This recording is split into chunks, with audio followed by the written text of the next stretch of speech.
Welcome back. This is Sandy with Sandy's Organized Chaos, and today we're going to be doing this Mombie Needs Coffee tumbler. As always, I make sure to put everything I use today into the description box below so that way you guys can shop those items if you would like to. If you're new to my channel, don't forget to hit that subscribe button, and let's wake up, prep these tumblers, and slay all day. Let's do this. Starting off with my base today, I went ahead and I prepped it and I primed it this prickly pear color by Rustoleum. I really like that color, such a pretty color. Now I also have 30 milliliters of epoxy into my cup here, and I'm using a bigger cup that I have more room with because I'm going to be adding my glitter directly into my epoxy today. So this is called Pear and Pink, and all the glitter I'm going to be using today, you can find at socglitters.com if you would like to.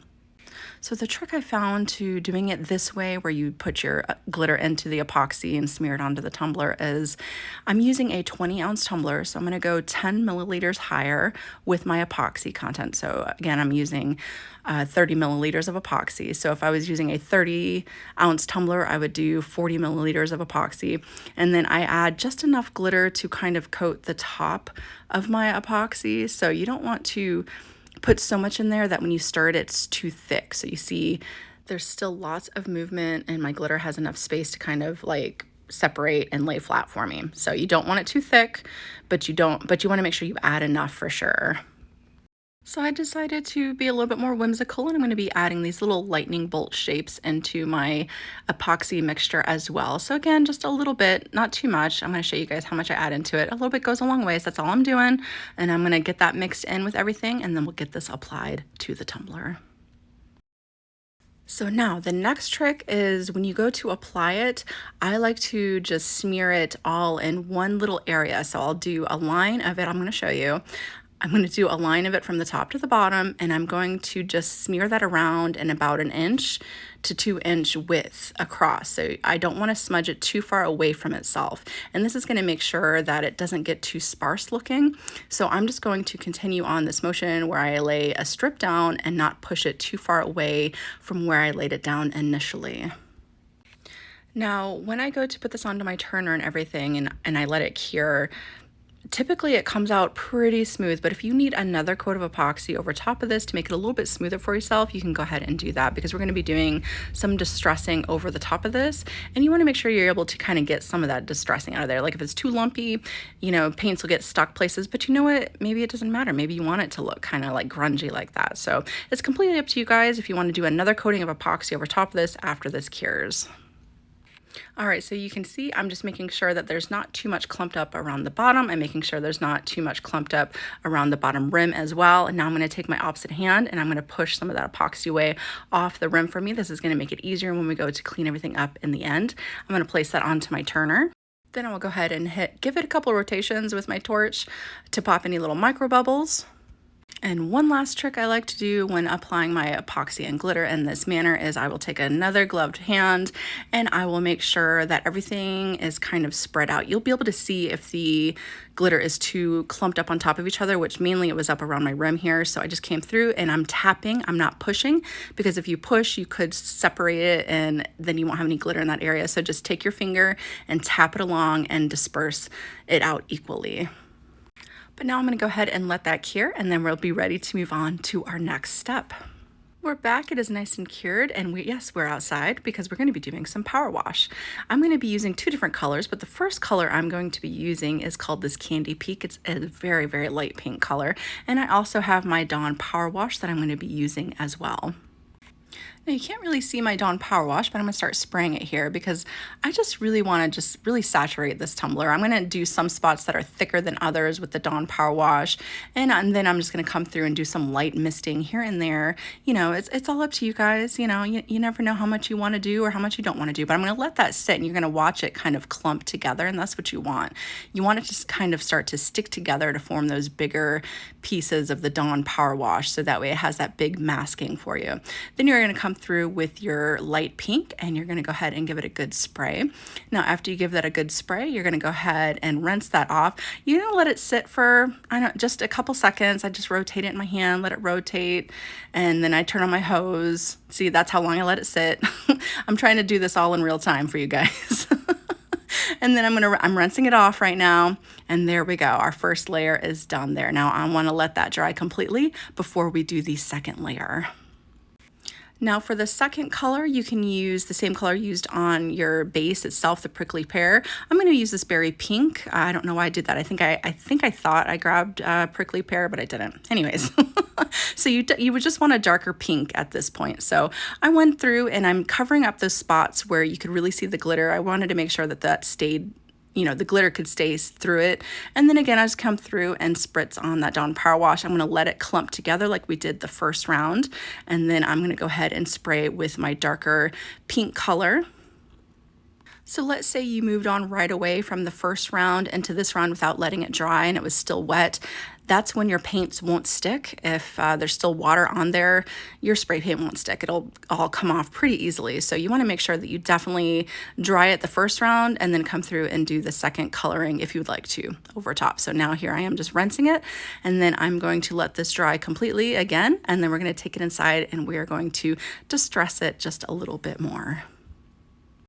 All right, so to give it, or to clean it up and to distress it, I'm gonna go ahead and use some rubbing alcohol. You just wanna spritz it right onto a paper towel, and then we're gonna use this to kind of clean up our areas. So you could obviously keep it just like this and tidy up the areas with the exposed glitter, or you can do what I'm gonna do. I went ahead and I just kind of went at it, and I made some big areas exposed. I made some like rougher areas exposed, but it was kind of cool looking. It kind of looked like, you know, zombie brains to me, you know, or maybe even like skin, you know, like zombie skin. It kind of looked like that. So that's why I went with the colorings and stuff that I did for this.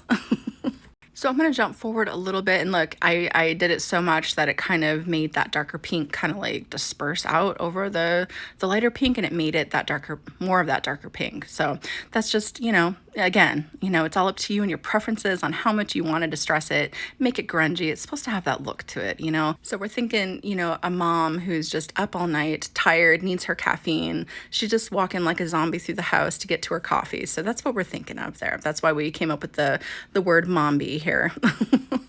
What is that? I've seen him, they say it's Mombie means like a zombie, but with kids. I think that's I think that's how it goes. But anyways, so this is how mine looks. I really like it just like this. You could come through and even add even more power wash over top of it if you'd like to in different colors. Again, completely up to you. But now I'm going to go ahead and I'm going to give it a spray of my clear sealer before I add a coating of epoxy over top. So the reason why I want a coating of epoxy over top before I start doing my decals is because the way I'm going to be applying the word Mombie, I don't want to peel up the paint job we just did, so it's better to be safe than to be sorry with the paint peeling back. So I'm going to go ahead and just apply like 10 mLs right over top here and then let that cure. And while that's curing, we're going to go ahead and cut out our decals that we need to move on to that next process. So I'm going to go ahead and use like this college font. I'm going to type up the word Mombie. And the first thing that I'm going to do is pretty much the only thing I need to do is I need to make that line space a bit bigger, or letter space, not line space, the letter space a bit bigger. So I'm going to come up to letter space and I'm going to widen out that space in between. This is going to help out very, very much when you go to do the puffy paints over top of everything, because then you'll be able to see the decal underneath and you'll be able to find it and be able to pull that back. So you definitely need that extra spacing in between everything before you move on to that next step there. So now I'm gonna try to judge my stuff around here. I want to make it a little bit longer, so I'm going to go ahead and lock that. And I'm just going to make it just a little bit longer. Again, this will kind of help everything out when we go to apply everything over top here. I'm just going to drag that out, and then I'm going to measure the tumbler that I'm using and get that. I want it from the very bottom to the very top, so I want it to cover all the way across. And then I'm going to go ahead and cut out Needs Coffee in whatever color vinyl you want to use. I ended up using a lavender for that. So go ahead and get everything cut out, and then we're ready to move on to the next step. So when we go to weed our vinyl, we want to remove the lettering on the inside. We don't want to remove the vinyl from the outside, because we're going to be using the vinyl on the outside as a template to create that kind of drippy look. Then after I have that all weeded, I'm going to come through and I'm going to cut off right along the bottom of my word here, just making sure that everything kind of stays exposed for myself. So that way, again, I can come through and those drips kind of drop off the bottom of our template here, making that drip look. So now I'm just going to take my transfer tape and I'm going to get that right down onto my tumbler. I did put my lid back on to help me out to make sure it's nice and straight. But if you need to, make sure that you do a line at the top and the bottom so that way you get everything nice and straight for yourself. But to make sure that everything stays as straight as possible, as you can see here, I just went ahead and I pressed the whole top of my decal down. And now I'm just slowly releasing my transfer tape off the back of it and rolling that decal along the rest of it so that way nothing gets too crinkly for me. And then we'll be ready to start applying our drippy Mombie look. So I'm going to be using this lime puffy paint by Tulip here. And this is what I had a whole bunch of it, so I seen the green. You could use purple too, that look kind of neat, but I'm using the green. So you just want to make sure that there's no bubbles in it. And you see I was shaking it down.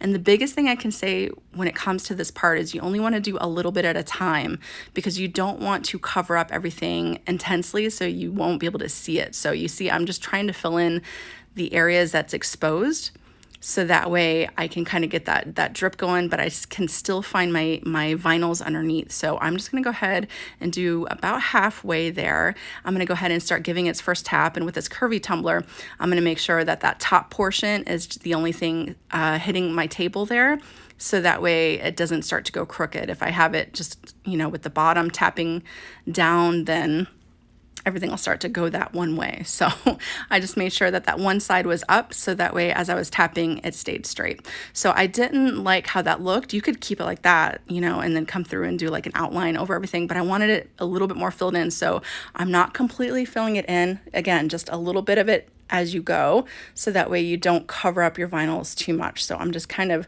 filling in the areas that weren't covered, and then I'm gonna give it one more tap again, just kind of getting it going until I can get it about the way that I want it. So a little bit more right on this side. And again, I'm going to give it another little tap again. And the great thing is if you don't like it, if you mess up, because I did mess up one time before this, and that's when I found out, just a little bit at a time, you just wipe it off and do it again. So it's as easy as that. So I really like how that turned out just like that. That's absolutely perfect for me with the way the drips are looking there. I like that a lot. So now is the task of coming through and peeling back our vinyls.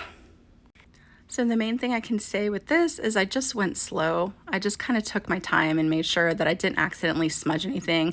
Now, I'm not going to say that I didn't smudge anything. I did. Of course I did. This is a kind of a messy process here, so you got to not mind getting your fingers a little dirty here. So you just want to come through and just very, very carefully remove all those vinyls underneath. If you have a hard time finding your vinyls when it comes to doing things like this, because it's almost kind of reminiscent of doing like glitter over top of glue and stuff, then go ahead and come through and maybe mark it with something, maybe a little dab of hot glue, there we go, on each one of these, so that way you can find it a little bit better. But I could see it, so I was doing okay with it. But the great thing is even if it does kind of smudge just a little bit, like in between the B there, the little spaces in between the B, it got a little muddled, but it actually kind of added to it. You know what I'm saying? Because it's supposed to have that kind of grungy, you know, zombie look to it. So I didn't mind that too much. So after I removed all my vinyls, I did come through and I just kind of zhuzhed some little areas up, like where I smudged it just a little too much. I just came through and kind of used my little tool here and kind of zhuzhed everything around. And then I'm going to give it one more little tap, just kind of settle some more stuff down so that way it doesn't look like I was poking at it too much, you know. So I'm going to go ahead and tap that down a little bit. And there was a little bit around the top too, so I will just take a napkin and kind of wipe that up around that M, that first M there. So it's as easy as that. Again, guys, just whatever you don't like, wipe away. Oh, and make sure that it's somewhere stable for it to dry. I almost flipped it onto itself there. But you definitely want to let this dry for at least overnight before we add a coating of epoxy over top, and then we can add our last decal. So I ended up putting it onto my turner so that way it stayed upright before I applied my epoxy. So here I applied a coating of epoxy over top. I just added another 10 milliliters of epoxy over top so that way we could go ahead and get that decal over top. I didn't want to put the decal over top of the puffy paints for sure. And of course, after that cured, I came through and I did up my rim. I gave it a little sanding at the top and across, there we go, across the bottom if needed. No reason to sand the drips because it's supposed to be a little bit kind of bubbled up. That's the whole point of it, so no need to sand that. Then you're going to go ahead and apply your final decal. I'm just going to apply that right up underneath the O, M, and B there, so that way it's right underneath. I didn't know exactly where I wanted it. I didn't want to cover up the drips too much, so that's where I ended up putting mine. And then all that is left to do is apply its final coats of epoxy, and she is good to go.